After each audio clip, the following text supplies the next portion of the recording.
Thanks for coming and checking out Nevertown. My name's Heath Joske, I'm 30 years old.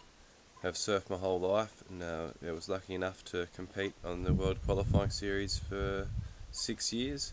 Discovered this part of the world and met my wife down here, and I've been living here for the last 5.5 years in the Great Australian Bight and loving it.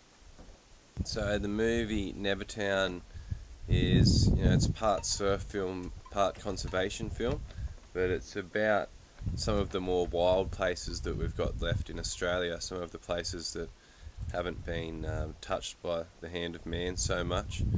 Most of us had never heard of Equinor before.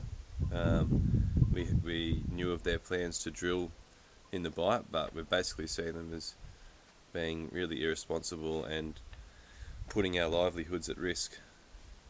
A major proportion of South Australia's income comes from fishing, so straight away a major oil spill is going to decimate a lot of those fisheries, completely end that income.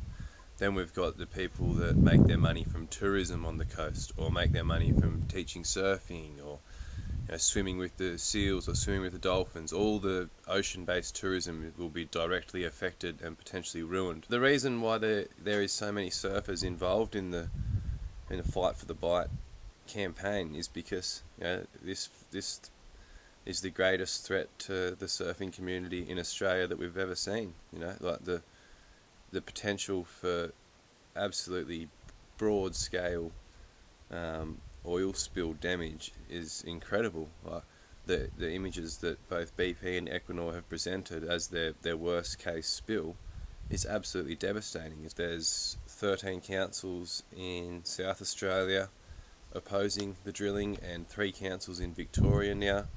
We've got rallies going on up and down the coast, and organisations like the Sea Shepherd and Wilderness Society getting behind us down here, and I'm an ambassador for Patagonia, and they have had a really active campaign. It's bringing together all of Australia's best surfers that are opposing the drilling as well. Well, I think the best thing that Norwegian surfers and Norwegians that don't surf as well, the best way they can help us is to put pressure on Equinor from you guys to say that, this is a company that's supposed to be owned by us as a country. We're a responsible country, and we don't want to risk a beautiful part of Australia just so our company can bring in a few extra dollars from a fossil fuel that we should be phasing out. You guys seem to be pretty switched on, and you're making good steps towards a greener planet in your own country. Why don't you hold Equinor to be responsible and make sure they don't go and put our livelihoods at risk as well? Thanks for coming and checking out Nevertown. Enjoy the film and hope you get something out of it.